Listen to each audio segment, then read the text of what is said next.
Bismillahirrahmanirrahim. Assalamualaikum warahmatullahi wabarakatuh. Ibu-ibu yang paling belakang, suara saya terdengar, Bu? Terdengar, insya Allah. Baik. Rabbi zidni ilman warzuqni fahman birahmatika ya arhamar rahimin. Bismillahirrahmanirrahim. Alhamdulillah wassalatu wassalamu ala rasulillah. Asyhadu an la ilaha illallah wahdahu la syarikalah wa asyhadu anna muhammadan abduhu wa rasuluhu alladzi la nabiyya ba'dah. Allahumma sholli wa sallim wa barik ala sayyidina Muhammad wa ala alihi wa ashabihi wa man tabi'ahu bi ihsanin ila yaumiddin. Alhamdulillah wa syukrulillah, segala puji dan syukur kita kehadirat Allah Subhanahu wa taala. Di kesempatan Kamis kali ini, alhamdulillah semuanya sehat, Bapak Ibu. Fisiknya sehat, Pak Bu. Pesak.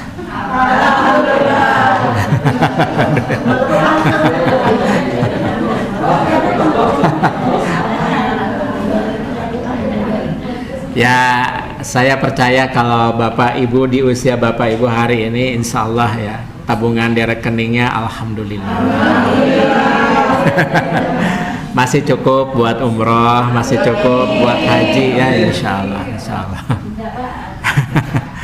Ya, salawat serta salam semoga senantiasa tercurah limpahkan kepada Nabiullah Rasulullah Muhammad sallallahu alaihi wasallam, kepada keluarganya, para sahabatnya, tabi'in, tabi'ut tabi'in, dan semoga dicurahkan pula kepada kita semua selaku umatnya yang senantiasa taat kepada sunnah-sunnahnya.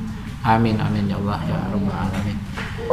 Bapak Ibu, kita sudah sampai halaman berapa?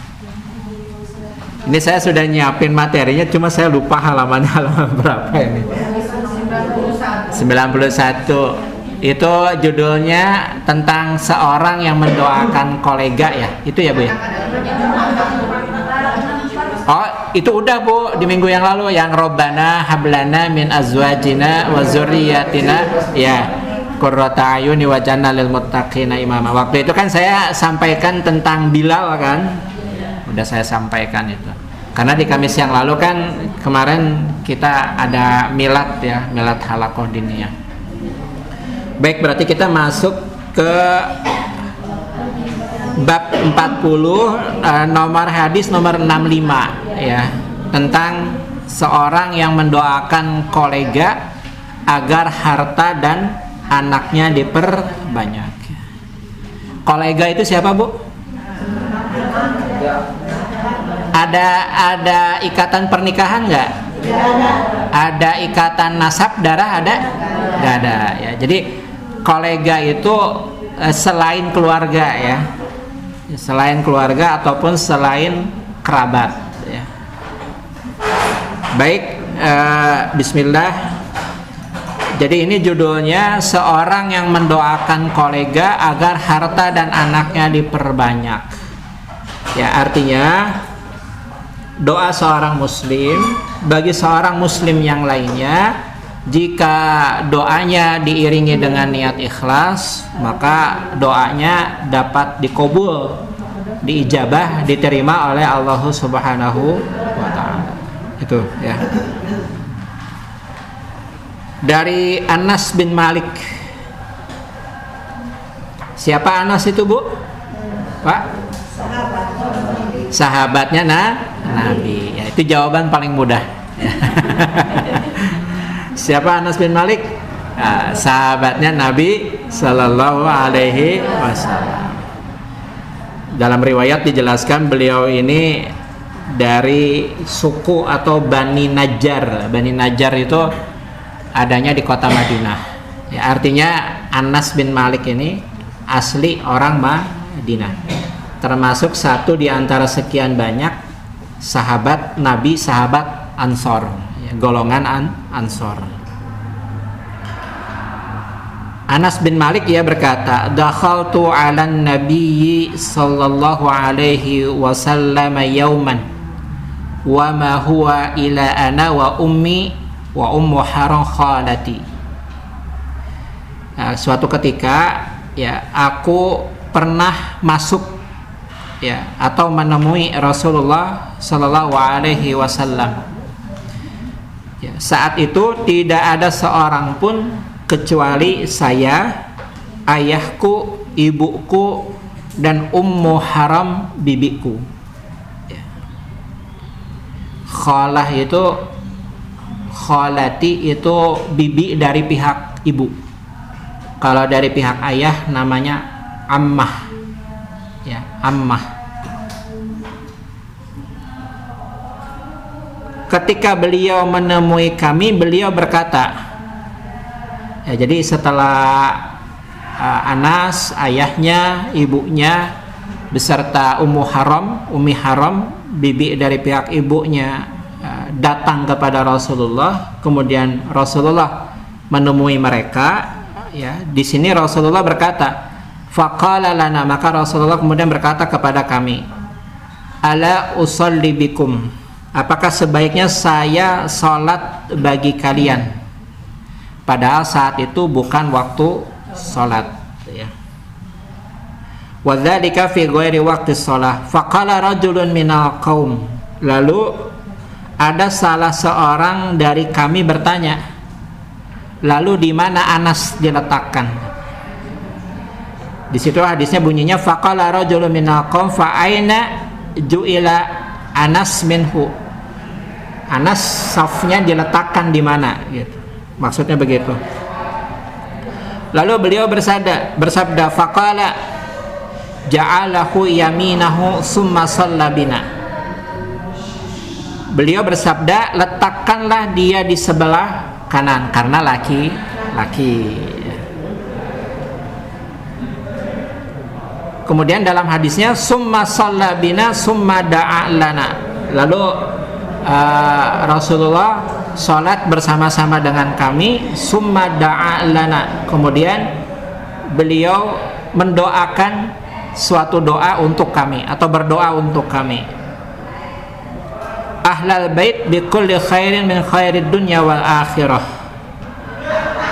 Ya, isi daripada doa tersebut adalah Rasul meminta segala bentuk kebaikan untuk dunia ataupun akhirat.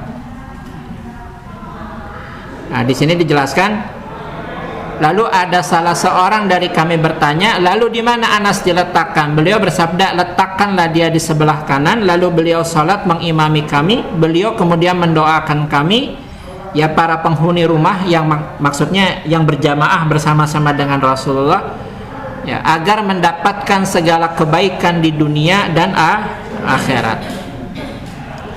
Lalu ibuku berkata, ya faqalat ummi, kata Anas ia berkata, ibuku kemudian berkata kepada Rasulullah, ya Rasulullah, wahai Rasulullah, khuwaidimak, ya khuwaidimak. Kata ibunya Anas kepada Rasulullah, wahai Rasulullah, doakanlah pembantumu ini, doakanlah pembantumu ini. Nah, nanti saya jelaskan yang dimaksud siapa. Ud'ullaha lahu, ya Rasulullah, berdoalah kepada Allah untuk membantumu ini. Fada'ali bikulli khair. Kemudian Rasulullah berdoa untukku, ya dengan segala doa-doa kebaikan. Kana fi akhiri, ya du'aihi angqala Allahumma aksir malahu wa waladahu wa barik lahu, ya. Lalu ibuku berkata, wahai Rasulullah, doakanlah pembantumu ini. Beliau lalu mendoakanku agar mendapatkan segala kebaikan. Pada akhirnya doa beliau bersabda, ya pada akhir doanya Rasulullah bersabda, wahai Allah, atau duhai Allah, ya Allah, perbanyaklah harta dan anaknya dan berilah ia barokah. Nah, jadi yang dimaksud dengan doakanlah pembantumu, pembantu di sini yang dimaksud adalah Anas. Nah, jadi dalam satu riwayat, ini riwayatnya populer, kisahnya, ceritanya populer Bapak Ibu semua. Jadi setibanya Rasulullah hijrah dari Mekah di Madinah, tidak berapa lama kemudian Rasulullah ini didatangi oleh banyak orang. Nah, satu di antaranya adalah Ummu Sulaim. Ummu Sulaim itu ibu daripada Anas bin Malik. Dalam riwayat lain, ayahnya Anas itu, seingat saya, itu berbeda keyakinan dengan Anas, kemudian meninggalkan Anas menuju, kalau tidak salah, Yaman apa Syam, saya lupa. Itu ayahnya Anas begitu dikisahkan. Jadi Anas kecil tinggal bersama dengan ibunya, dengan bibinya, beserta keluarga dari pihak ibunya. Nah, namun di sini dikisahkan ya ayahnya masih ada. Tadi kan di awal dikisahkan ayahnya. Nah, dalam satu riwayat hadis ini, peristiwa ini terjadi ketika Anas usianya masih 8 tahun. Nah, tadi sempat terucap di sini ya, doakanlah pembantumu ini. Jadi dikisahkan Bapak Ibu semua, Ummu Sulaim, ibunya Anas, itu menyerahkan Anas kepada Rasulullah. Untuk apa? Untuk dijadikan pembantu. Bahasa Arabnya khadim, atau agar berkhidmah kepada Rasulullah. Yang perlu diingat usianya 8 tahun. Jadi usia 8 tahun Anas kecil itu sudah diserahkan oleh ibunya kepada Rasulullah. Makanya Anas punya gelar. Gelarnya adalah Khadimun Nabi, pembantu setia Nabi Sallallahu Alaihi Wasallam. Di antara sahabat yang pernah tinggal bersama-sama di dalam rumah tangga Rasulullah, yaitu adalah Anas. Ya, karena masih kecil, belum baligh. Tapi ketika Anas sudah memasuki usia baligh, Anas tetap tinggal bersama dengan Rasulullah, tapi kemudian Anas tidurnya di teras daripada rumah Rasulullah, tidak bersama lagi di dalam karena sudah baligh. Nah, dikisahkan Anas ini 10 tahun lama beliau bersama dengan Rasulullah. Berarti usianya berapa, Bu? 18 tahun. Nah, nanti yang ingin saya sampaikan itu adalah bagaimana bisa Anas itu mendapat doa khusus dari Nabi. Doanya apa? Ya tadi, Allahumma aksir malahu wa waladahu wa barik lahu. Ya Allah, ya, perbanyaklah hartanya Anas, perbanyaklah anaknya Anas, serta berikanlah keberkahan pada hartanya beserta anak keturunannya. Makanya dikisahkan Anas itu sampai beliau wafat punya 100 anak. Dan katanya dari satu orang istri.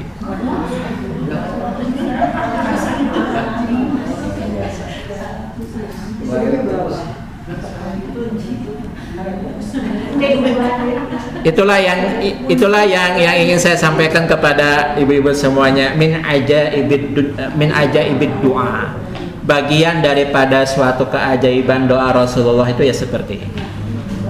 Jadi bukan semata-mata istrinya Anas mampu melahirkan 100 putra ataupun putri karena kemampuan fisiknya, tapi lebih karena itulah doa Rasulullah dan kemahabesaran Allah Subhanahu. Makanya jangan main-main sama doa. Saya, Bu, di kampus tempat saya ngajar, kalau selesai semester saya selalu berdoa buat mahasiswa-mahasiswa saya itu. Ayo doa bersama dengan Bapak. Nah, salah satu isi doa saya itu adalah kalian cepat selesai kuliahnya, nanti punya usaha sendiri ataupun bekerja, segera menikah berkeluarga, punya banyak anak minimal 6. Gak ada yang aminin, Bu. Pak Reza banyak amat 6 katanya. Nah, saya jelaskan kisah ini. Kenapa kalian takut kalau punya banyak anak nanti tidak bisa ngurus, tidak bisa merawat, tidak bisa mendidik, bila saya pun bekalna dan yang lain sebagainya? Enggak begitu. Nah, makanya ya saya jelaskan tauhidullahnya. Ya, keyakinan imannya kepada Allah Subhanahu wa Ta'ala. Karena kebanyakan orang tua muda hari ini itu kan begitu, Bu. Baru punya anak 2, aduh udah ketakutannya luar biasa, khawatirnya luar biasa gitu ya. Selagi masih bisa produksi ya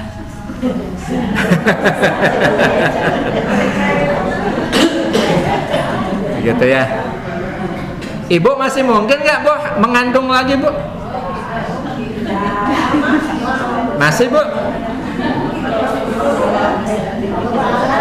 Logika medisnya kalau wanita kalau sudah memasuki masa menopause ya, kemungkinan besar ya tidak bisa lagi mengandung gitu ya.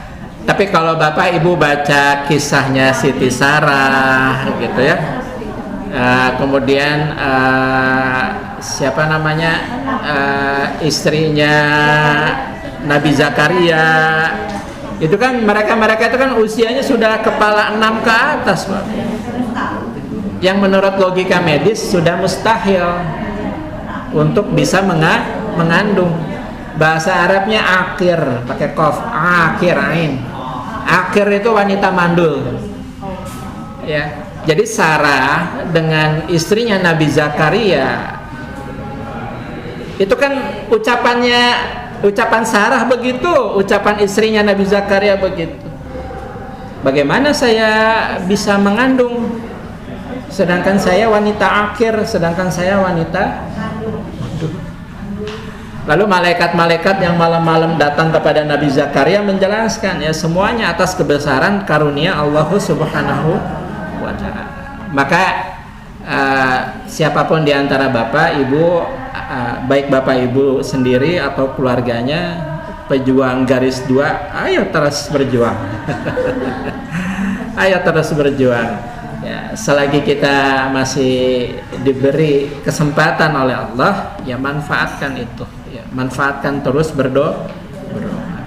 Ya, kita ambil contoh Nabi Ibrahim. Sekuat apa itu Nabi Ibrahim minta sama Allah, Bu? Dikisahkan kan ketika Sarah mengandung Nabi Ibrahim itu kan usianya sudah 100 tahun. Siti Sarah usianya 95 tahun. Tapi semuanya atas kemahabesaran Allah Subhanahu wa Ta'ala. Kun fayakun. Kalau Allah kehendaki terjadi ya terjadi. Jadi jangan suuzon sama diri sendiri, apalagi kepada Allah Subhanahu wa Ta'ala.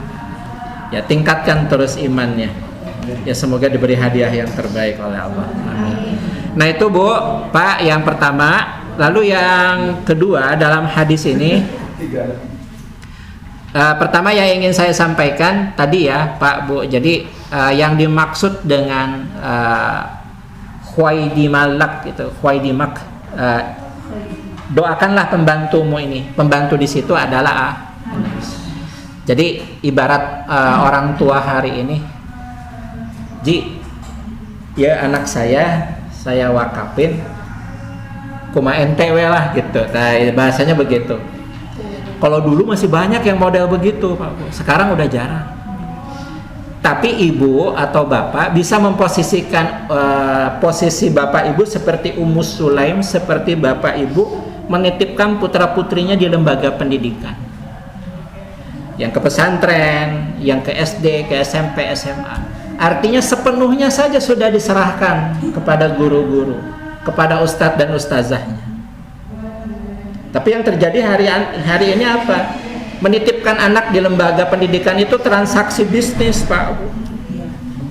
Jadi ruh ikhlasnya hilang. Bahasa gaulnya orang Jakarta, gue udah bayar nih mahal. Buat SD aja bisa sampai 100 juta itu di alas. Kok dapatnya kayak gini? Malah anak saya dijewer kupingnya dan yang lain sebagainya. Makanya saya masih ingat, Pak, waktu dulu tahun 94 ayah menitipkan saya di pondok, semua orang tua dikumpulkan oleh pimpinan pondok di satu aula itu. Pimpinan pondok berkata, "Bapak Ibu, tas atau koper baju anaknya masih ada pada Bapak Ibu?" "Masih." "Ya, masih ya." Karena memang belum kami perintahkan untuk dimasukkan ke rayon atau asramanya masing-masing. Kenapa? Karena saya ingin memastikan kalau Bapak Ibu 100% ikhlas sepenuhnya menyerahkan tanggung jawab ya pendidikan putra-putrinya kepada kami. Nah, kami beri kesempatan hari ini.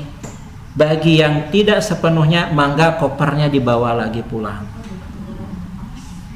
Kalau digontor gitu Pak Bu, sampai detik ini pun masih sama seperti itu. Jadi apapun yang terjadi pada putra-putrinya, karena memang sudah sepenuhnya diserahkan kepada tanggung jawab pondok, ya sudah. Gimana Po? Nah, seharusnya kita, Bapak Ibu yang punya cucu gitu ya, atau Bapak Ibu yang punya anak ketika menitipkan anaknya ya ke lembaga pendidikan, pondok pesantren, sekolah dan yang lain sebagainya, seperti itu. Sudah ikhlas saja, percayakan.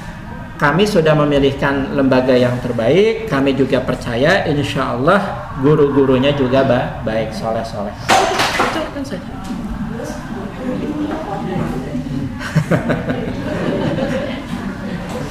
Itu jatuh apa ngantuk Bu? Ya. Ya mohon dimaklum ya Bu, nggak ada ini nih ya. Kalau di ruang sana kan ada. Nah, yang ingin saya sampaikan, jadi mengapa pada akhirnya nanti sampai Rasulullah itu begitu ikhlas mendoakan Anas agar Anas dikayakan hartanya, diperbanyak hartanya, serta semuanya diberkahi oleh Allah Subhanahu wa Ta'ala, berangkat dari keikhlasan seorang ibu. Ya karena nanti di hadis berikutnya kita bahas tentang kemuliaan seorang ibu, makanya nyambung dari hadis yang ini nanti ke hadis yang dari itu Pak Bu ya. Jadi percayakanlah sepenuhnya. Nah itu yang pertama. Yang pertama ya Pak Bu. Usianya berapa Anas? 8 tahun. Bersama dengan Rasulullah berapa lama? 10 tahun. Nah, selama 10 tahun bersama dengan Rasulullah, Anas muda, Anas kecil hingga Anas remaja atau muda sampai usianya 18 tahun, Anas itu sudah merekam 2286 hadis. Ibu hafal berapa hadis? An Abi Hurairah qala Nabi sallallahu alaihi wasallam. Saya yakin ibu-ibu semua dan bapak hafal hadis ini. La tagdob. Nah, tong babarian ambak hadis riwayat Bukhari Muslim. Ta eta para jamaah saya hafal. Ini 2286. Yang paling banyak Abu Hurairah. Abu Hurairah 2 kali lipatnya Anas bin Malik. Padahal Abu Hurairah cuma 3 tahun bersama dengan Rasulullah. Kok Pak Reza Abu Hurairah belakangan masuk Islamnya, tapi bisa menghafal hadis lebih banyak dari sahabat yang lainnya? Karena posisi Abu Hurairah sama seperti Anas, hanya Abu Hurairah ketika datang kepada Rasulullah keadaannya sudah dewasa. Jadi tingkat kemampuan menghafal, mengingat, serta memahami apa-apa yang terjadi pada Rasulullah jelas berbeda dengan Anas bin Malik. Itu yang membedakan. Nah di 3 besar itu ada Anas bin Malik, ada Abu Hurairah, kemudian ada istri Nabi SAW Siti Aisyah. Ada Ibu Aisyah? Mana Ibu Aisyah? Hai baik, Bu, hafal berapa hadis Bu?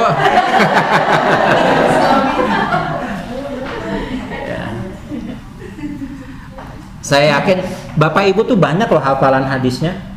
Iya.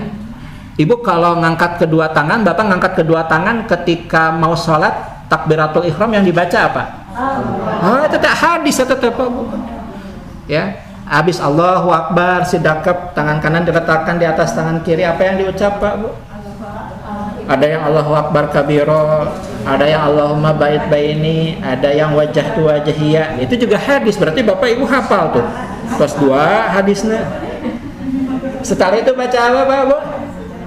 Setelah iftitah selesai baca ta'awudz.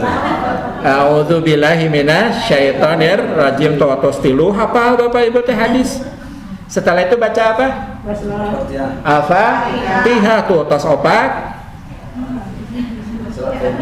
Surat pendek Iqra ma tayassara minal Qur'an. Nah, ketika ruku apa yang dibaca? Subhana rabbiyal azim. Itu juga hadis Pak Bu. Bangkit dari ruku sami'a itu juga hadis. Baca Rabbana lakal turun kemudian sujud yang dibaca. Nah, itu juga hadis. Duduk di antara 2 sujud. Nah, itu juga hadis Bu. Baca tahiyat awal, tahiyat akhir. Hadis semuanya. Sudah berapa Bu hafal hadis? Mau makan baca Bismillah. Nah, itu juga hadis. Beres makan? Nah, itu juga hadis. Masuk kamar mandi?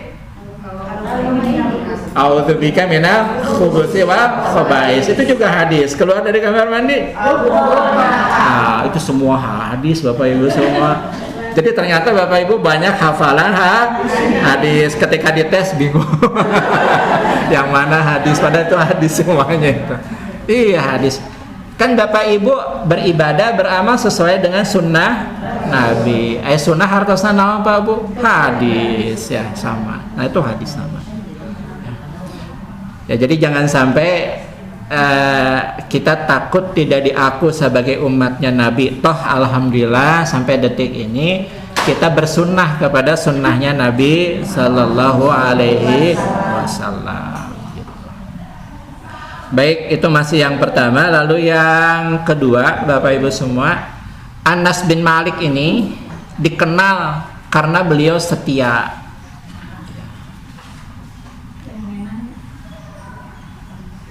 Setia itu dalam pengertian kemanapun Nabi, di sana ada Anas, gitu ya. Cerdas, kuat hafalannya, kemudian kepribadiannya juga baik. Ya tidak baik bagaimana Bu, 10 tahun bersama dengan Nabi, gitu kan. Saya pernah menyaksikan dengan kedua mata saya. Ibunya ada seorang santri, ibunya kerjanya itu jadi ini Bu, jadi DJ di diskotik gitu ya. Wah, pakaiannya seronok, anaknya hafal Quran. Kata kumaha eta Pak Bu, ini hebat katanya ibu mendidik anaknya. Kata ibunya apa? Bukan saya yang mendidik ustadznya di pesantren. Saya cuma menitipkan putra saya karena saya yakin itu tempat terbaik buat anak saya. Lalu ibunya kenapa nggak berubah? Saya masih berharap dengan doa anak saya bisa berubah. Jadi sengaja memasukkan anaknya ke pesantren agar bisa pandai mendoakan ibu. Ya, jadi anaknya sayang sama ibunya, tidak membenci ibunya meskipun begitu keadaan. Ya, terlebih lagi ibunya. Wah, itu luar biasa. Itu kisah nyata itu Pak Bu yang begitu. Ada yang seperti itu. Itu yang kedua, kepribadiannya terpuji, senantiasa melayani Nabi Shallallahu Alaihi Wasallam dengan penuh sayang dan senantiasa menjaga kerahasiaan Nabi Shallallahu Alaihi Wasallam. Ini profil Anas bin Malik. Kemudian tadi kan sudah saya sampaikan, Anas ini sahabat Nabi, beliau ini banyak meriwayatkan hadis, kurang lebih 2286 hadis, sehingga dapat dipastikan Anas ini banyak atau saksi utama peristiwa kehidupan Nabi Sallallahu Alaihi Wasallam. Hadis itu pengertiannya apa Pak Bu?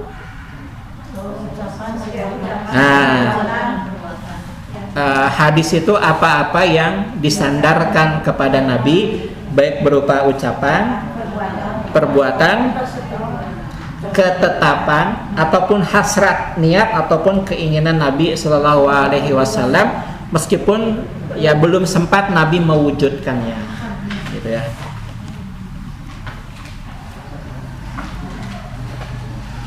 Nah,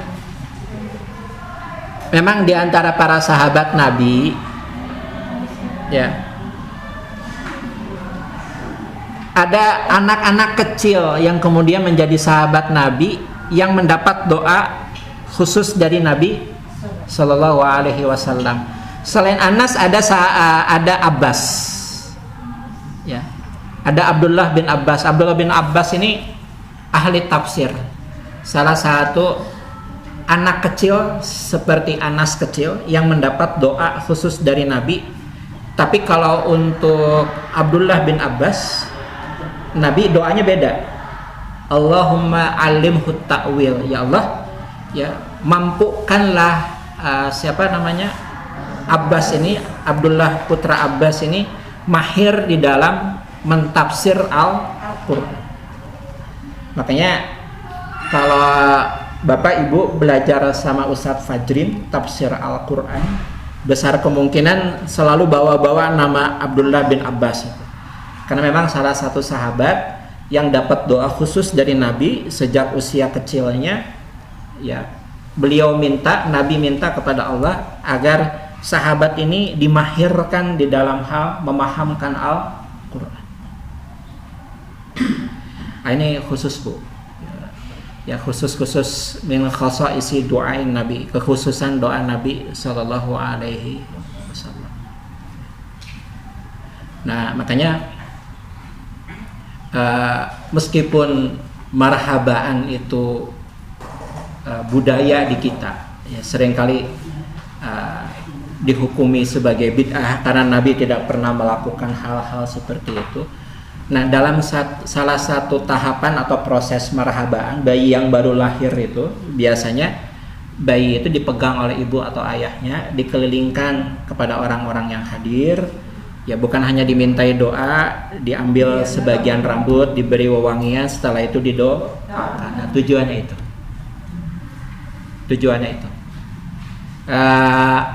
Ini hadisnya dhaif. Ibu, bapak boleh berpegang dengan hadis ini atau tidak? Kalau di dalam kitab Bidayah wa Nihayah, kalau tidak salah Bidayah wa Nihayah pada Qoiqul Akbar, saya lupa ini nama kitabnya. Jadi Rasulullah itu sebelum sesudah ditiupkan ruh itu, janinnya beliau itu, ya, janin jasadnya Rasulullah kecil masih berupa janin itu dibawa oleh Jibril, kemudian Jibril mendatangi satu persatu, ya, Nabi dan Rasulullah sebelum beliau untuk didoakan. Dalam hadis Isra Mi'raj itu dikisahkan begitu katanya, wallahu alam, tapi saya belum pernah mendalami hadisnya, itu begitu.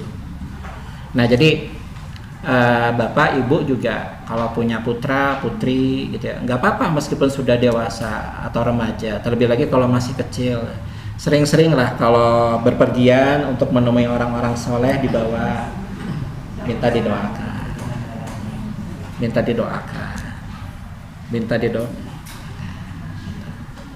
Nah, jadi saya dulu pernah sampaikan di majelis ini, doa alim, seorang yang alim itu saling melengkapi.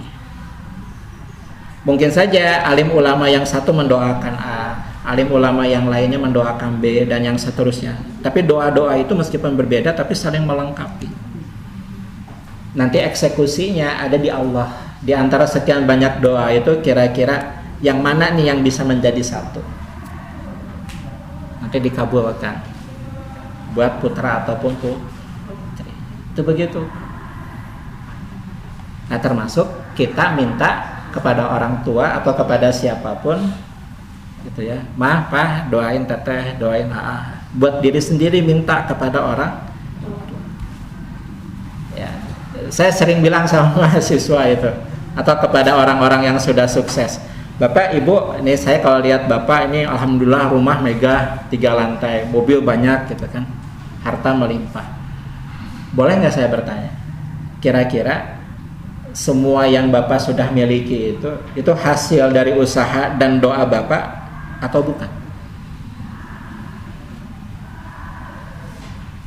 Jangan-jangan sebetulnya usaha dan doa Bapak itu nggak ada yang dikabul, tapi itu doa orang tua. Makanya seseorang juga jangan merasa besar hati, gede rasa gitu ya. Wah saya udah hebat kayak gini, kumaha amal-amalan, kumaha usaha. Padahal diam-diam orang tua selalu mendoakan, dan doa orang tuanya yang dikabul. Kan nggak ada yang tahu. Nah, kenapa putra-putri kita itu kalau lagi bersekolah di sekolah dia harus punya adab yang baik buat gurunya? Saya, Pak Bu, kalau di kampus lagi kesal, marah sama mahasiswa saya selalu bilang begini, kalian boleh dapat nilai A karena Bapak menilai secara objektif hasil tugas, hasil kuis, hasil kehadiran kalian. A dapat nilainya. Tapi kalau Bapak nggak ridho ilmu Bapak dipakai sama kalian gimana? Oh diem semua Bu kalau saya udah bilang kayak gitu. Diem semua itu. Tapi Bapak nggak ridho nih ilmunya dipakai sama kalian. Tapi Bapak akan kasih A. Diem semua. Makanya lan tanalal ilma illa bisittah. Jadi saun bika an tafsiliha. Kata ulama-ulama kita, kalian tuh nggak akan pernah sukses di dalam tolabul ilmi kecuali dengan menjalani 6 hal. Satu diantaranya suhbatul ustaz. Suhbatul ustaz itu gauli ustadz kalian dengan cara yang baik, hormati, hargai, dan yang lain sebab. Gus Dur itu almarhum bukan karena beliau itu pintar Pak Bu, tapi memang sejak kecilnya oleh ayah beliau itu sudah diminta berkhidmah ke pondok, suruh nyapu, suruh bersihin masjid, ngepal lantai dan yang lain sebagainya. Dan Gus Dur ikhlas melakukan semua itu. Tiap ketemu sama kiai sama ustadz itu dipegang kepalanya, didoain. Gus sukses ya nanti, ilmunya barokah, ilmunya bermanfaat. Itu begitu Bu. Nah, kalau orang Jawa bilang apa? Ngalap barokah ya dari alim ulama. Itu begitu. Nah, caranya diantaranya adalah dengan berkhidmah. Ya modelnya seperti Anas. Nah, kebetulan ya Anas dititipkannya kepada Rasul. Oh, luar biasa. Saya dulu Bu, Bapak Ibu kalau lihat profil saya di Instagram, saya kan punya anak 2, perempuan 2 daya. Anak saya yang nomor 2 itu wajahnya mirip seperti saya fotokopi Bu, fotokopi persis. Jadi ceritanya waktu kami kumpul keluarga usia kehamilan istri 4 bulan, saya itu di depan keluarga besar itu minta doa semoga janin yang dikandung, saya minta laki-laki waktu itu. Dan kalau Allah kabul laki-laki, dan kalau Allah kabul laki-laki dari usia 4 atau 6 tahun akan saya wakafkan ke pondok. Ternyata istri saya merubah doa gitu, masih amat ternyata ngobrol lah nggak doa teh gitu kan punya. Dan akhirnya doa istri saya sepertinya yang lebih kencang gitu Bu. Lahirlah perempuan tapi wajahnya kayak saya. Aduh, saya bilang ya saya nggak ada anak laki-laki perempuan dua-duanya. Kalau laki-laki itu nazar saya itu begitu Pak. Udah pasti saya wakafkan itu begitu. Nah itu di antara hal-hal yang melatar belakangi Anas bin Malik. Nah kita belum sampai ke doanya Rasulullah ini Pak Bu, ya belum sampai nih. Anas termasuk sahabat yang usianya panjang. Banyak riwayat menjelaskan beliau wafat di usia yang ke-100 tahun. Ya karena tadi terkena doa Nabi. Nah barulah kita masuk ke dalam doanya ini. 100 tahun Pak. 100 tahun. Beliau meninggalnya di Basrah di Irak. Beliau orang Madinah tapi wafatnya di Basrah di Irak. Nah kita masuk ke doanya Pak Bu. Allahumma aksir malahu. Hu berarti laki-laki ya Bu ya. Kalau perempuan ha. Nah boleh kalau mau dirubah doanya. Misalkan ibu punya anak perempuan, ibu doakan putrinya Allahumma aksir laha wa waladaha wa barik laha. Kalau perempuan, kalau laki-laki cukup ini ya. Tapi kalau untuk mendoakan diri sendiri, Allahumma aksir ma li wa waladi wa barik li gitu. Kalau buat diri sendiri. Para abi mah teu ngartos kitu-kitu teh kumaha pami doana sapertos kieu mangga talangkung. Meskipun lafaznya seperti ini tapi ditujukan untuk diri sendiri juga tidak apa. Ya Allah, saya minta seperti Rasulullah mendoakan Anas buat diri saya, buat anak-anak saya yang putri ataupun yang putra. Boleh. Tapi ingat ya Bu ya, ikhlas, yang ikhlas. Doanya gimana tadi? Bacanya ada di Ibu Deti, Pak. Ibu Deti udah nyatat. Nah, nanti Pak Oki tinggal nyontek, Pak. Ya. Soalnya Pak Oki mah udah langsung diamalkan biasanya Pak Oki. Nah, alhamdulillah. Itu ya, Pak Bu. Pak Bu, punten sekali. Saya izin bertanya kepada Bapak Ibu semua.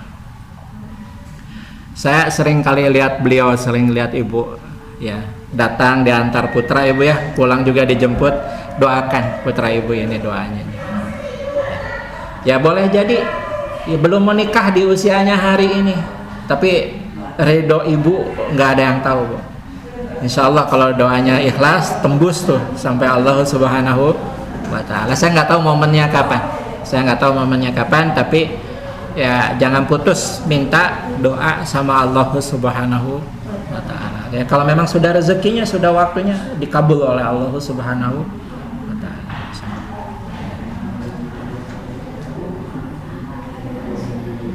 Nah, yang begitu tuh Bu, putra yang seperti putra Ibu ini. Ibu siapa namanya Bu? Punten Bu. Bu Am. Itu anak yang berkhidmah, itu yang seperti itu. Anak yang berkhidmah. Ibu punten, Ibu punya 2, punya 3, 4, 5 atau lebih daripada itu, baik putra ataupun putri. Coba Ibu perhatikan, karakternya pasti beda-beda. Tapi di mana di antara sekian banyak putra-putri Ibu tuh yang paling khidmah sama Ibu tuh yang mana? Tapi kadang-kadang putra-putri kita yang khidmah sama orang tuanya itu kehidupan ekonominya pas-pasan. Kadang-kadang begitu. Sehingga doa Ibu buat putra atau putrinya yang begitu jadi lebih ikhlas. Ya Allah, ya saya sebagai manusia lihat ekonomi anak saya seperti itu, padahal dia khidmah sama saya sebagai orang tuanya. Kalau kami sebagai orang tuanya tidak bisa memberikan kesejahteraan, ya karena zat yang maha memberikan kesejahteraan itu kan hanya Allah. Ya Allah, saya minta dari sisimu saja, beri buat putraku, beri buat putri. Atau hebatnya doa Ibu itu begitu. Jangan direndahkan. Gawe atuh tong cicing wae di imah, mamah mada geuleuh ningalina teh. Jangan dibegitukan, Pak Bu. Jangan dibegitukan. Doain terus, disemangati terus. Itu begitu. Saya lupa. Imam Al-Bukhari atau Imam Asy-Syafi'i kecil ya, saya lupa. Imam Bukhari kalau tidak salah. Imam Bukhari kecil itu kan kedua matanya tidak bisa melihat. Ya Allah, ini saya sampai bergetar ngejelasinnya. Itu ibunya ikhlas doanya. Niatnya juga ikhlas. Akhirnya apa? Dikabul. Tuh, luar biasa doa Ibu itu seperti itu. Jadi jangan direndahkan, jangan biasanya kan ekspektasi seorang ibu tuh, aduh anak saya nggak bisa mendengar Pak Reza, anak saya tidak bisa melihat, anak saya tuh bodoh, kemampuannya begitu-begitu saja. Jangan Pak Bu. Itu kan pemberian dari Allah. Udah dirawat, dijaga, didoakan. Itu.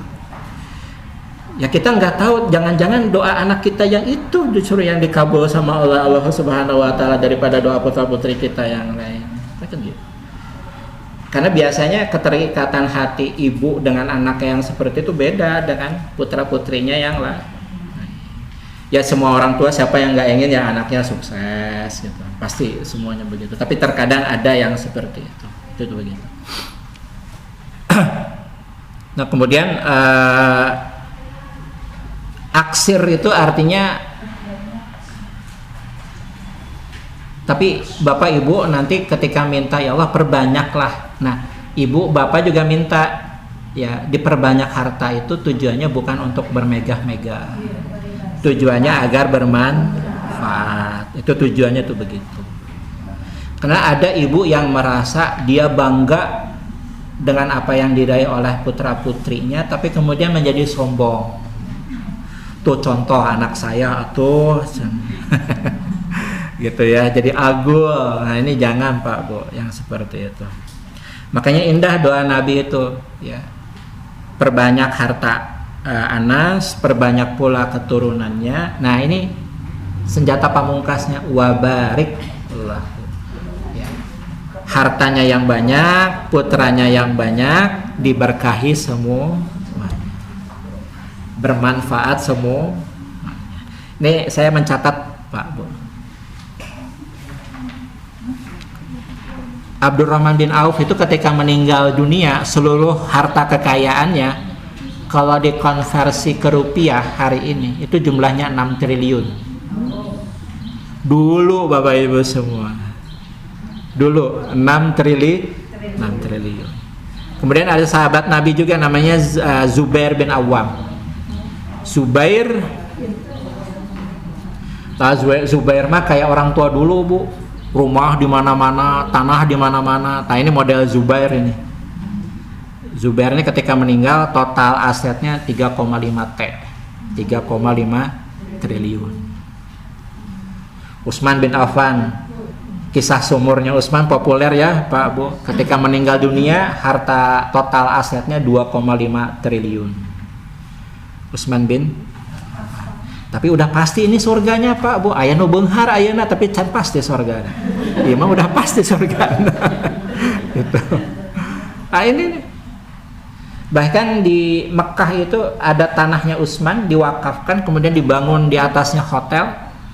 Itu hasilnya bagi mudorobahnya, bagi hasilnya itu bermanfaat itu Pak Bu sampai sekarang itu. Luar biasa ya.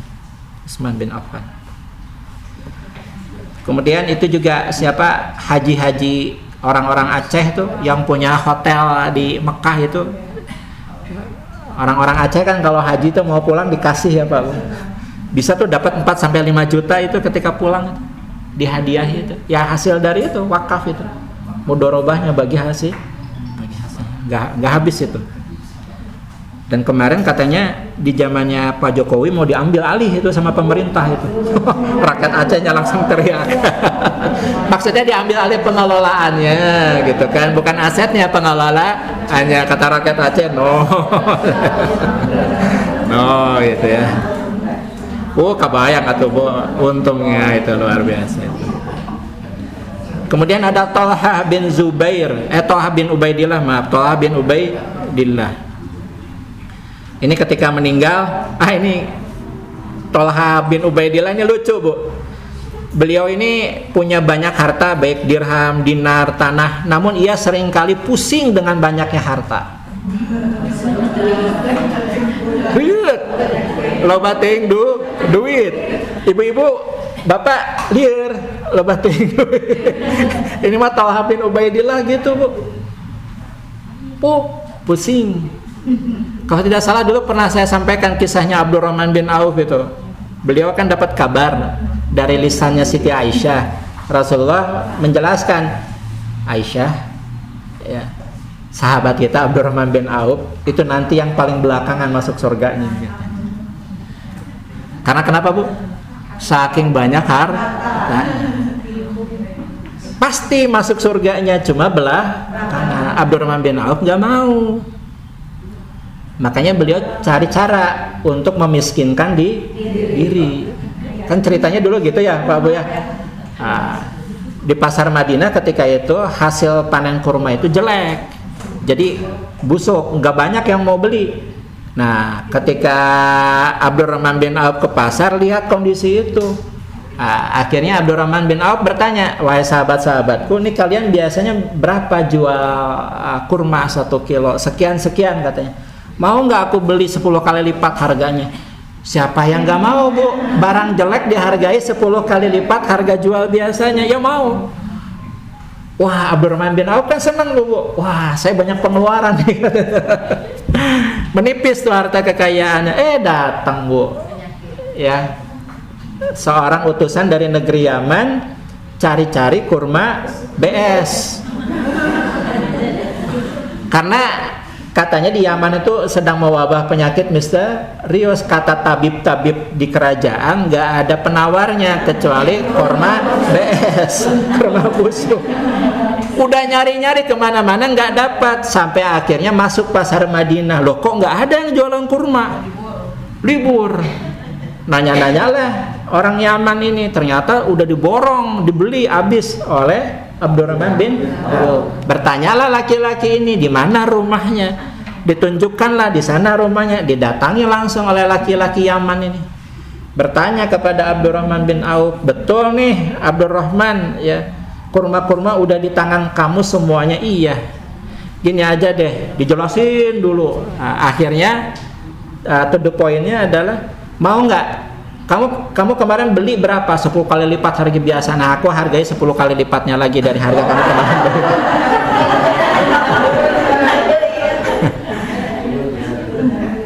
Ya, nggak jadi miskinnya, Bu.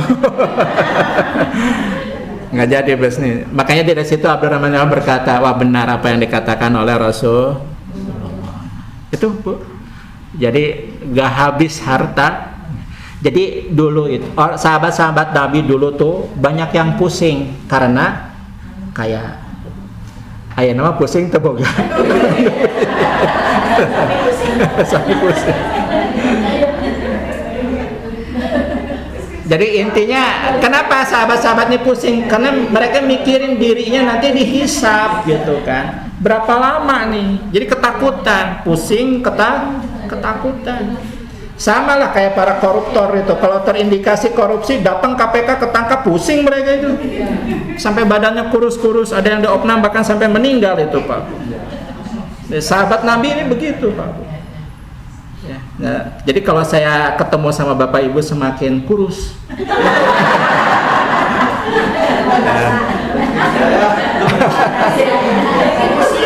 Husnuzon ya, ibu-ibu lagi pusing, loba teuing dulu.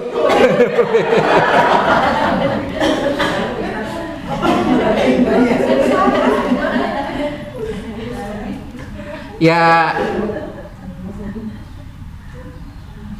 zamannya Khalifah Umar bin Khattab itu terjadi 2 kali, Bu, hal peristiwa yang berbeda. Surplus anggaran negara sehingga tidak ditemui seorang pun orang miskin baik di Mekah ataupun di Madinah, sehingga zakat-zakat yang sudah terkumpul di Baitul Mal itu dikirimnya ke Mesir, Pak. Dikirimnya ke Mesir. Tapi di zaman Umar pula pernah paceklik umat Islam itu. Ya, itu lucu, di zamannya Umar bin Khattab itu pernah terjadi peristiwa seperti itu. Ada Tolha, kemudian yang berikutnya ada Sa'ad bin Abi Waqqas.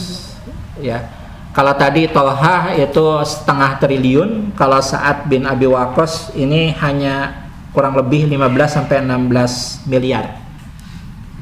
Yang paling sedikit Sa'ad bin Abi Waqqas. Nah, sebelum saya lanjut, Pak, Bu, Bapak Ibu buka coba surah Al-Lail ayat 17 sampai ayat 21.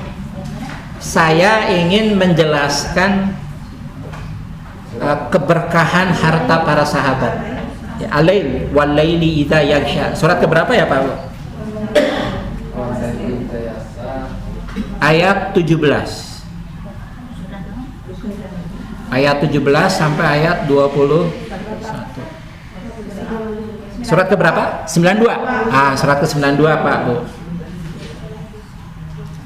Bunyinya wasayujannabuhal atqa alladzi yu'ti malahu yatazakka wa ma li ahadin indahu min ni'matin tujza illa ibtigha'a wajhi rabbihil a'la wa la sawfa yarda. Ada? Udah ketemu ayatnya Pak Bu? Baik. Wa sayujannabuhal atqa. Apa artinya Pak Bu? Dan pasti akan dijauhkan ataupun dibebaskan daripada neraka. Siapa? Orang yang paling bertakwa. Siapa?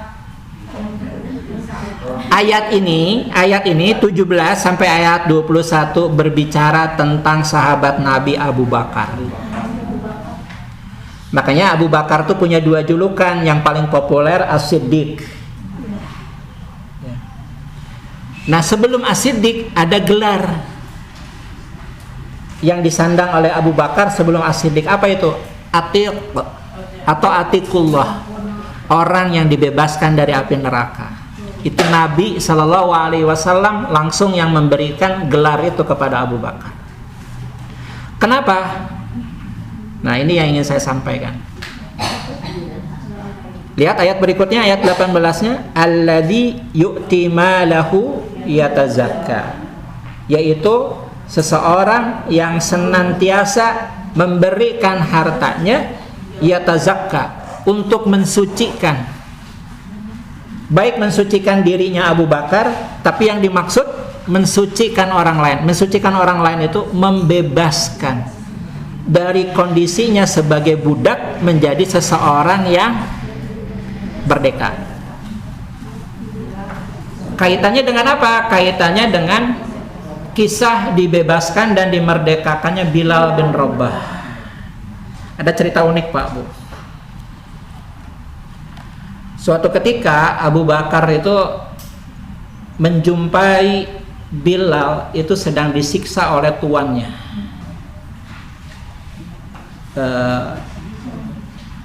Namanya Umayyah kalau tidak salah. Bosnya Bilal itu namanya Umayyah.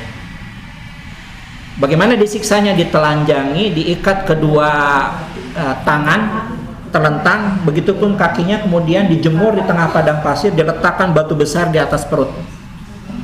Nah, ketika melihat itu, Abu Bakar kemudian berkata kepada Umayyah itu, Umayyah, jual Bilal kepada aku. Lalu Umayyah berkata, aku akan jual Bilal kepadamu dengan harga 5 uqiyah emas. 1 uqiyah emas itu sama dengan kurang lebih 28 sampai 31 gram emas mulia 24 karat. Mintanya 5 uqiyah, berarti 150 gram kurang lebih harga pembebasan Bilal. Akhirnya dibelilah oleh Abu Bakar tanpa menawar. Nah, ketika uang akan diserahkan oleh Abu Bakar sebagai penebusan Bilal, Umayyah berkata lagi, "Hei Abu Bakar, andai kata engkau menawar Bilal dengan 1 uqiyah emas, aku akan berikan." Abu Bakar nawar nggak Bu? Enggak. Maksudnya apa ucapan Umayyah itu? Merendahkan martabatnya Bilal. Jadi ibarat Bilal itu nggak ada harganya, hanya dihargai 1 uqiyah. Lalu apa balasan Abu Bakar? Andai kata engkau menawarkannya kepadaku dengan harga 100 uqiyah emas, aku bayar. Jadi Bu, Abu Bakar itu harta kekayaannya habis buat membebaskan budak. Itulah makanya kenapa Rasulullah itu menjuluki Abu Bakar itu begitu, Atiqullah, orang yang dibebaskan oleh Allah dari api neraka. Karena aktivitasnya membebaskan budak-budak. Coba. Yang dibebaskannya aja Bilal masuk surga, gimana yang membebaskannya? Itu Abu Bakar. Ini ayatnya khusus ini. Ini ayatnya khusus. Wa sayujannabuhal atqa alladzi yu'ti malahu yatazakka wa ma li ahadin indahu min ni'matin tujza. Abu Bakar melakukan kebaikan itu, maksudnya mengeluarkan sebagian hartanya untuk membebaskan para budak. Itu bukan motivasinya. Itu bukan motivasinya. Motivasinya ada di ayat berikutnya, illa btigha'a.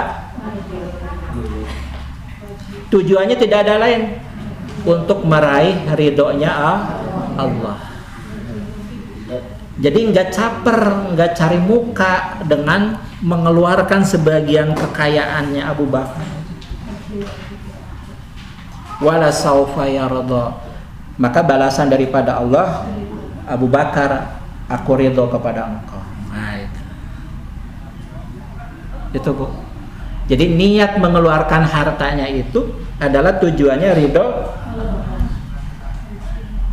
Kan kalau kita levelnya masih, kalau barang siapa berzakat, barang siapa bersedekah, barang siapa berinfak, maka akan dibalas 700 kali lipat. Ngaluarkeun anu beureum 100.000 deh eta heula di kalkulator teh sabaraha 700 kali lipat teh 100.000 teh.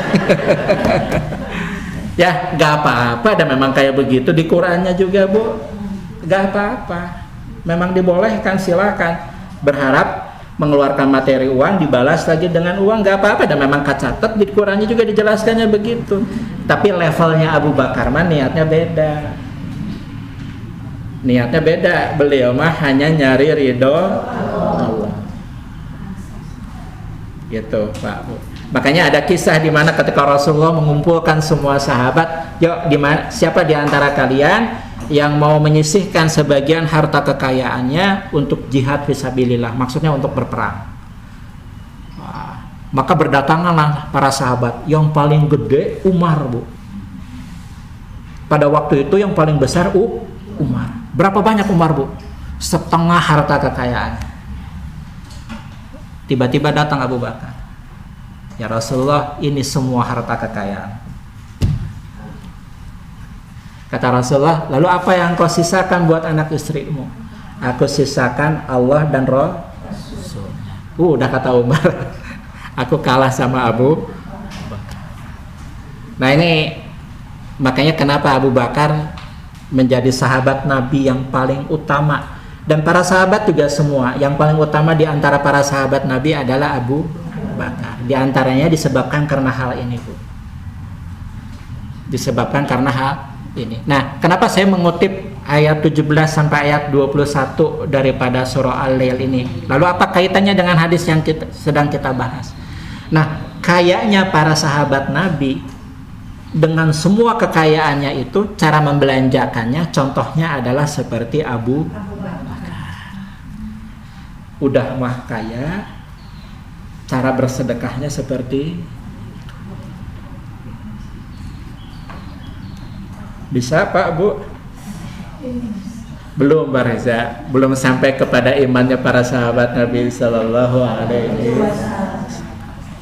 Tapi ada golongan sahabat Nabi, punten kalau bahasa gaulnya hari ini mungkin ya, bahasanya mungkin kurang enak didengar. Cekak lah istilahnya tuh. Kehidupan ekonominya itu nggak punya apa-apa. Tapi tetap mulia, dipastikan surganya. Siapa, Bu? Pak, menantu Nabi. Siapa? Ali bin Abi Thalib. Ali bin Abi Thalib itu pintarnya luar biasa, dan kepintarannya, kecerdasannya diakui oleh para sahabat. Makanya Ali kan julukannya Babul Ilmi, pintu menuju ilmu. Nah itu Ali bin Abi Thalib, saking pintarnya. Tapi tahukah kita? Ya, tahukah kita bagaimana kehidupan ekonomi? Bu, bapak-bapak, saya nanya sama ibu-ibu. Ibu termasuk yang tabah nggak, Bu?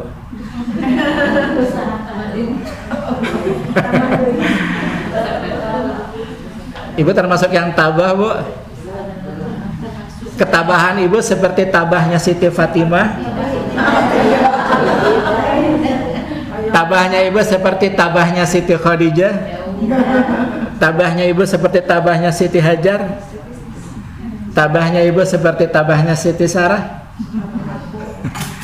Padahal semua yang saya sebut itu tadi sudah pasti surganya. Andai kata tabahnya ibu-ibu semua seperti tabahnya beliau-beliau itu, sudah pasti itu dapat voucher itu langsung dari Allah Subhanahu wa ta'ala.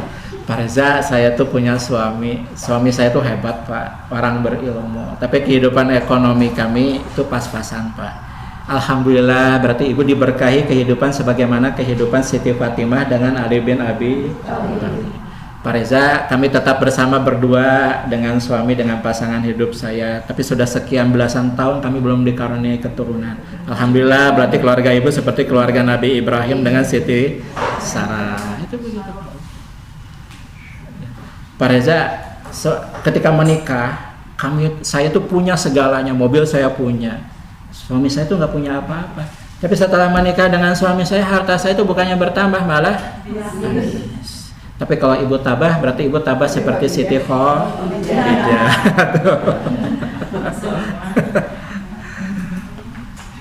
Tapi kayaknya itu mah pilihan keberapa ya bagi wanita-wanita zaman now apa gitu kan.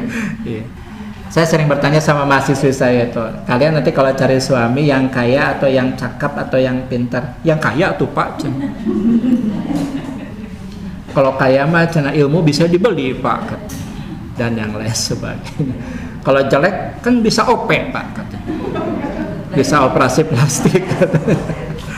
Jadi cara berpikirnya logis, realistis Bapak Ibu semua, anak-anak kita hari ini tuh ya. Jadi tapi Nabi sudah memperingatkan kita jauh-jauh waktu itu. Jangan sampai tujuan paling besar dan paling utama daripada kehidupan manusia itu adalah meraih dunia. Itu perlu diingatkan kepada kita. Baik Bapak Ibu semua, izin satu hadis lagi ya Pak Bu sambil nunggu zuhur ini.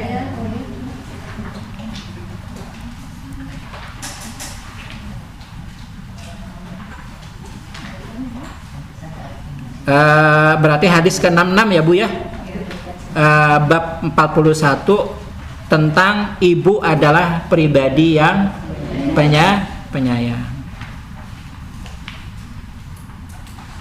Pak Hadi, Pak Selamat, Pak Oki, istrinya penyayang, Pak Bu. Ibu-ibu semua di sini penyayang. Ada uang, abang disayang, nggak ada. Itu mah orang lain, Pak Reza. Kami mah nggak seperti itu. Alhamdulillah. Baik. Dari Anas bin Malik berkata, seorang wanita datang menemui Aisyah radhiyallahu anha dengan membawa 2 orang anak. Aisyah memberinya 3 buah kurma. Dia lalu memberikan sebuah kurma kepada masing-masing anak dan dia memegang yang satu untuk dirinya sendiri. Kedua anak itu pun memakan kurma mereka hingga habis. Kemudian melihat ibu mereka, maka ibu mereka pun membagi kurma tersebut menjadi 2 bagian dan memberikannya kepada kedua anaknya. Ibunya keagehan tuh Bu. Ibu gitu.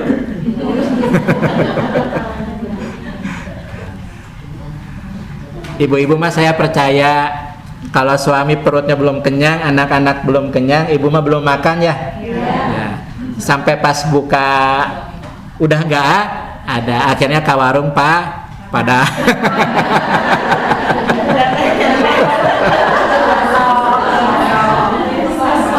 nggak masuk gitu ya. Itu ibu-ibu zaman now kan begitu ya, nongkrong di kafe gitu. Ibu-ibu mah enggak sekali. Kan judulnya me time ya Bu ya.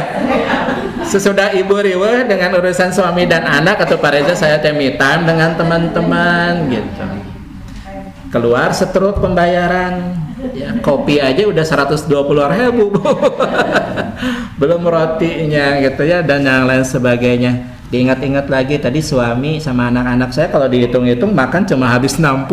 Ibu baru kopi aja udah 120. Enggak, bukan ibu-ibu itu mah, bukan ibu-ibu. Bu, dulu saya punya murid ngaji. Beliau udah nggak ngaji lagi sama saya karena janda anak 2 tapi udah nikah lagi, jadi udah nggak nikah. Beliau itu Pak Reza nanti kalau bisa ngajinya selesainya jam 10 kurang 1/4 ya, mulainya 8:30 Bu. Ya udah nggak apa-apa, mau kemana Bu? Menirusuh, mau ke Jakarta katanya. Oh ada apa? Janjian sama teman saya. Janjiannya ibu jam berapa? Jam 1. Ibu naik apa? Naik bus katanya. Naik bus berapa Bu? 300 sampai 500 lah ya. Kalau ya tergantung kondisinya, biasa situasinya atau momennya seperti apa. si ibu itu tuh sore-sore WA ke saya jelang maghrib itu, Pak Reza saya udah nyampe lagi dah di Bandung katanya. Dah, ibu ngapain aja tadi di Jakarta? Itu aja cuma teman saya ngajak ngopi katanya.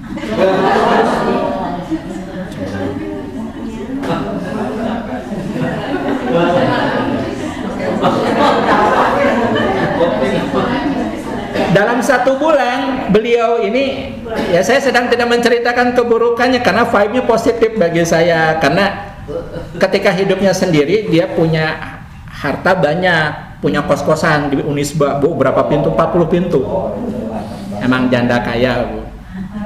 Itu dalam sebulan itu minimal Thailand, Vietnam itu pulang pergi itu, Bu, sama teman-temannya. Paling jauh ke Jepang, Korea. Umroh setahun bisa 6 kali dan yang lain sebagainya. Ya nggak tahu sekarang kalau sudah bersuami, saya nggak tahu. Udah lama nggak ketemu. Itu begitu, Bu, modelnya. Selain usaha dari kos-kosan, ya usaha dari just tip, Bu. Jasa titip. Jadi kalau dia mau ke Jepang, open PO dulu. Ini siapa yang mau pesan jam Casio dan yang lain sebagainya. Kalau mau umroh, siapa yang mau pesan minyak wangi, parfum dan yang lain sebagainya. Gitu. Dapat uangnya dari situ. Tapi tidak beruntung dengan rumah tangganya. Nah, kemarin nikah dapat perjaka usia 50 tahun, punya kos-kosan 60 pintu. Di Taman Sari Unisba digabung jadi berapa pintunya, Bu? 100. Mangga diatang ke Bapak Ibu.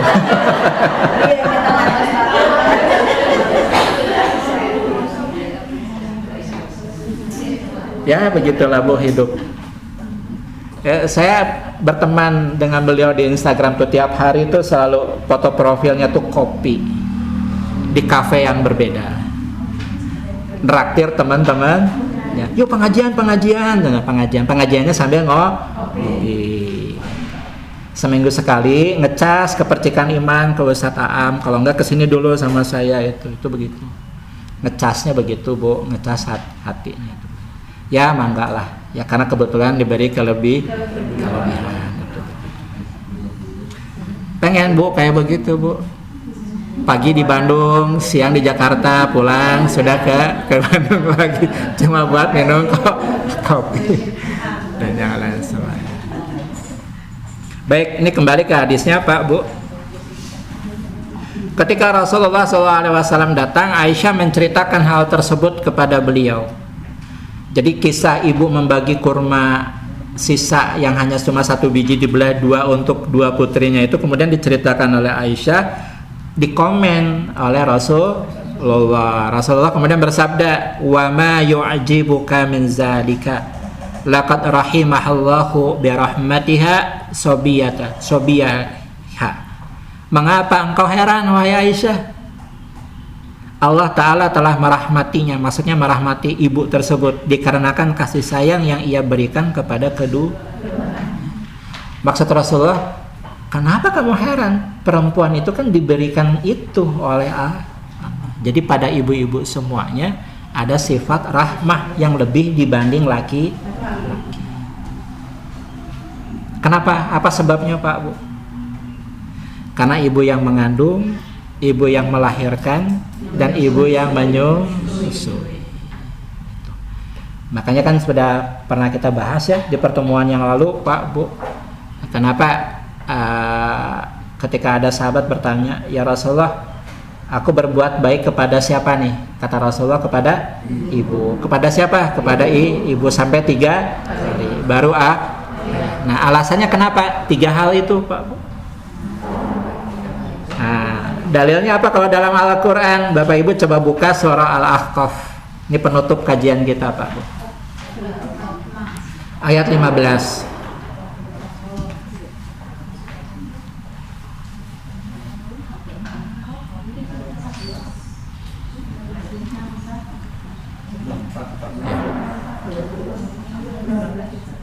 Ayat 15.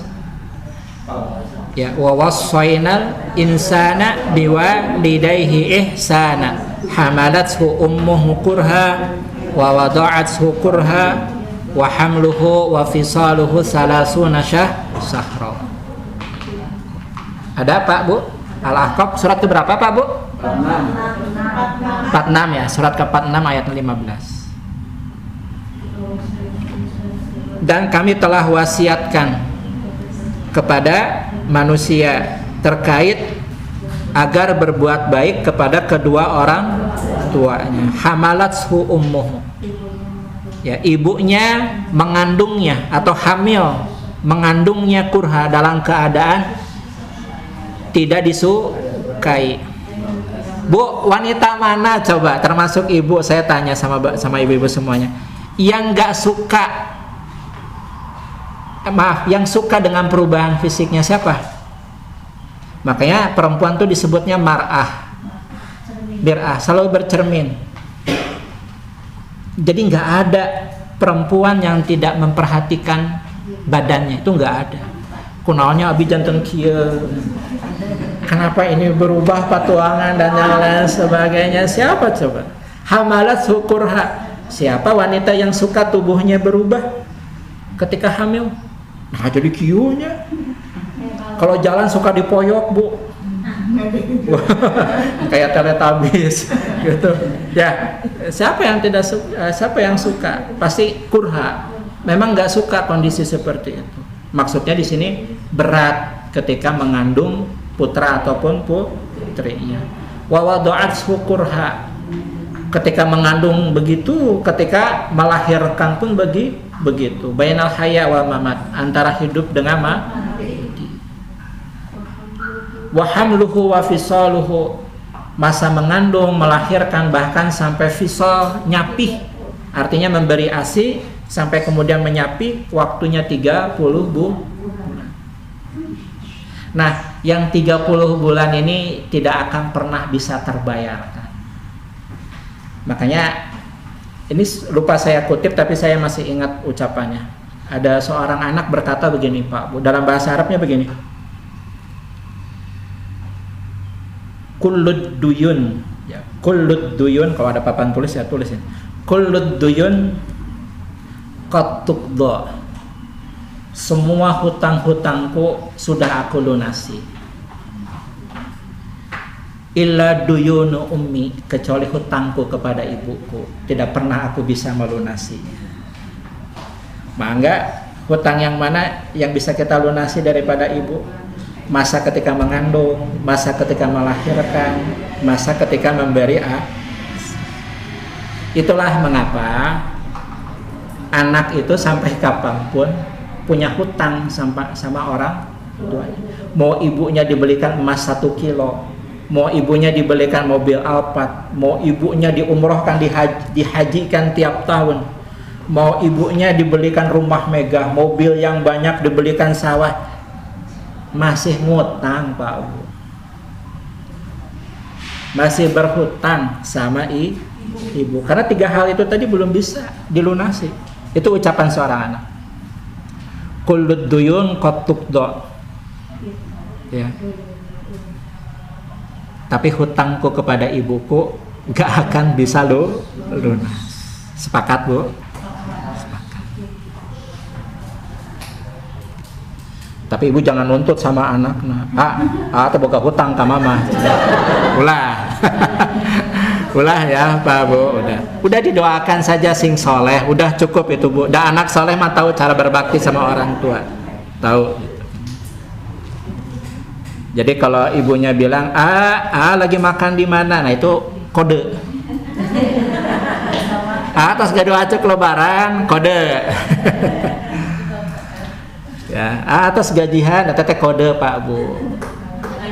Si mamah meni apal deh, mamah yang melahirkan masa nggak tahu sama anaknya. Udah dipahami aja, memang begitu kok orang tua.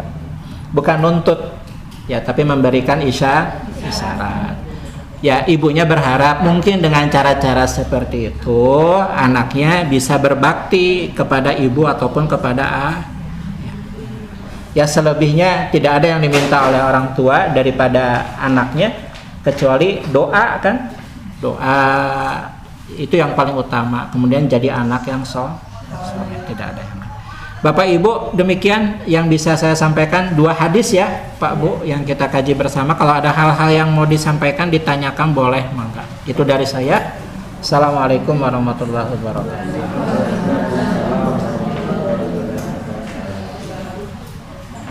Mangga, Bapak Ibu ada yang mau ditanyakan?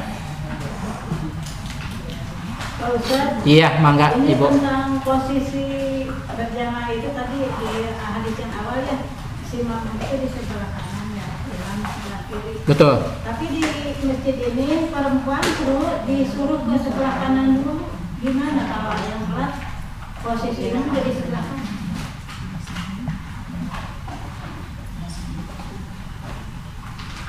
Pusdai ya Bu ya? Iya. Tapi kan yang sebelah kanan di sebelah sana dikosongkan ya Bu? Jadi ngambilnya dari tengah ya? Selalu disuruh ke kanan semuanya yang datang. Oh, dipenuhi dulu yang kanan ya? Oleh Ibu Sri? Iya. Nanti saya sampaikan sama DKM ya Bu ya? Insya Allah. Pernah itu menyampaikan. Udah. Pernah disampaikan ke Ustadz Ahsan juga, ke Ustadz ini juga, tapi mungkin tetap kayak begitu. Oh, tetap begitu? Ya tahu mungkin belum disampaikan ke Ibu Srinya atau gimana? Ya, ya. Nanti coba saya sampaikan kembali. Kalau saya biasanya kalau ada info-info gini, saya ke sekretaris masjid, ke Pak Hendi. Ya mungkin nanti ya cara pendekatannya yang harus berbeda. Gitu ya Bu ya. Memang betul.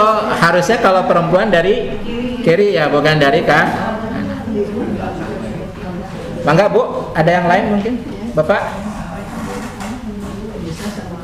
Cukup ya Bapak Ibu semua. Saya mohon izin, saya masih ada kesempatan satu kali lagi pertemuan untuk kajian Bapak Ibu semua. Karena mungkin per Februari mungkin nanti intensitas saya berkurang ya. Kalau biasanya saya bisa seminggu sekali, mungkin nanti per Februari mungkin ya syukur-syukur bisa 2 kali dalam 1 bulan. Tapi yang jelas nanti saya kemarin udah musyawarah dengan Ustadz Ahsan, jadi nanti Ustadz Ahsan yang bergantian dengan Ustadz Ahsan. Itu ya. Jadi materinya tetap tentang adabul mufrad Pak, tetap tentang adabul mufrad. Jadi di bulan Januari ini saya ada 1 kali lagi di Kamis yang akan datang, gitu ya. Dan nanti pada Februari nanti saya coba sesuaikan lagi waktunya. Amin, insya Allah. Insya Allah. Tapi saya lihat kalau di awal-awal kayaknya nggak mungkin Pak. Kalau awal-awal ya, mungkin kalau setelah sebulan 2 bulan mungkin nanti bisa relatif bisa dikondisikan lah, itu begitu. Karena biasanya kalau dosen tetap baru itu dipelonco biasanya Pak, dikasih tugas A, dikasih tugas B, dikasih tugas C dan yang lain sebagainya. Kemarin saya menghadap ke prodi aja belum apa-apa, Pak Reza, kami punya 4 mahasiswa nakal, katanya tolong diruqyah gitu. Maksudnya tolong dibimbing gitu kan. Waduh, ya, insya Allah Pak, siap insya Allah. Baik Bapak Ibu semua, itu mungkin yang bisa kita kaji bersama. Mohon maaf apabila ada khilaf dan kekurangan. Kita akhiri majelis kita dengan istighfar. Astagfirullahaladzim, astagfirullahaladzim. Diakhiri dengan doa kafaratul majlis. Subhanaka Allahumma wa bihamdika asyhadu an la ilaha illa anta astaghfiruka wa atubu ilaik. Billahi taufiq wa hidayah. Assalamualaikum warahmatullahi wabarakatuh.